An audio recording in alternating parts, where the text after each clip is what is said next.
Symptoms. So as to bring order out of the contradictory opinions concerning the symptoms of movable kidney, we may take as the basis of our description a few commonly accepted facts. In the first place, any surgeon familiar with abdominal palpation appreciates that, in examining a patient, one occasionally finds a movable kidney which has never given any symptoms, and of whose existence the patient will not become aware unless the surgeon announces his discovery. A second class of cases, while having a movable kidney and suffering from various symptoms, digestive, neurotic, or pelvic, have no symptoms directly referable to the kidney itself. The organ is neither tender, adherent, nor enlarged. There is no history of hydronephrosis, no evidence of either urinary infection or renal sclerosis.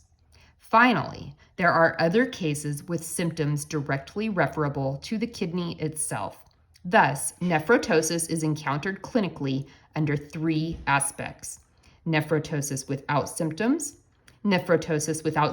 directly referable to the kidney, nephrotosis with symptoms directly referable to the kidney. Nephrotosis without symptoms directly referable to the kidney.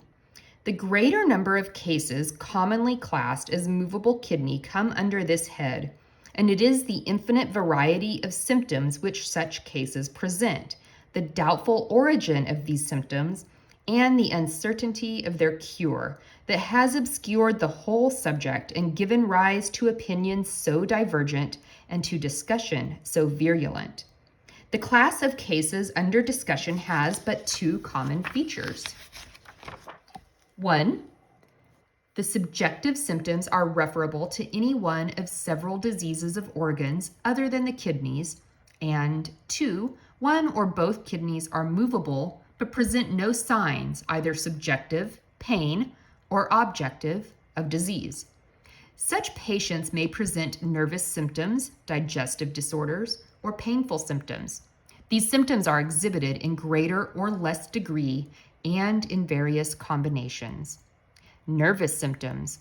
It is quite impracticable to detail here the various symptoms of neurasthenia with abdominal manifestations that have been attributed to renal mobility.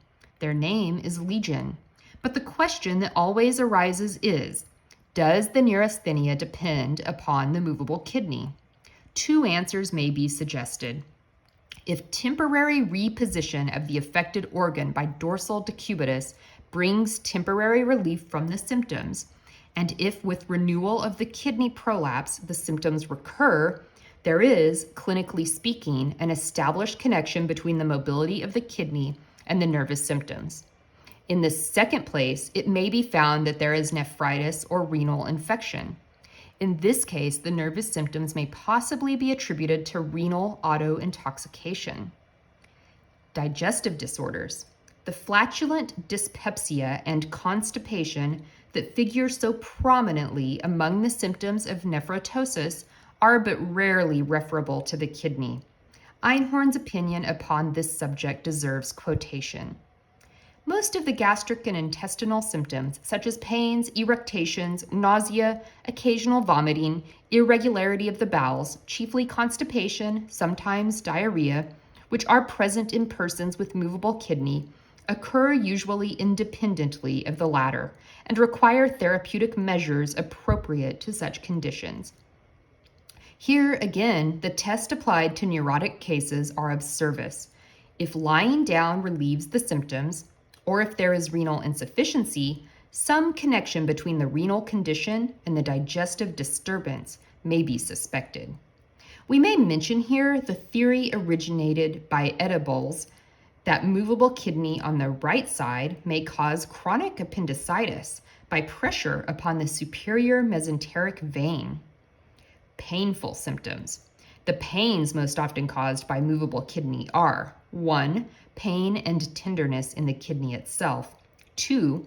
Pain of a dull, dragging character low down in the back, a pain comparable to that commonly attributed to uterine retrodisplacement. 3. Frequent and painful urination. It is characteristic that these pains should be increased by exercise, and should be more severe during the menstrual period. Any of them may be attributable to conditions other than nephrotosis. Therefore, it is essential that they should be known to disappear with reposition of the kidney and to reappear with its prolapse before we can be sure of any connection between the pain and the renal mobility. Nephrotosis with symptoms directly referable to the kidney.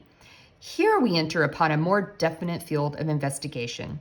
If the kidney is tender and painful, if the tenderness is relieved by reposition of the organ, if there is renal colic, or if the tender kidney is enlarged or adherent in an abnormal position, we have direct physical evidence that the symptom is due to the nephrotosis.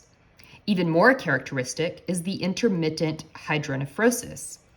See page 460, due to movable kidney. It is usually very painful, and its growth is often attended by renal colic, Diedel's crisis, rarely by profuse hematuria. Renal infection may also complicate mobility. Lilienthal has reported 2 cases which he interprets as torsion of the kidney. Figure 97, movable kidney injected with argyrol. Patient had had a Dietl crisis. Injection shows absence of hydronephrosis.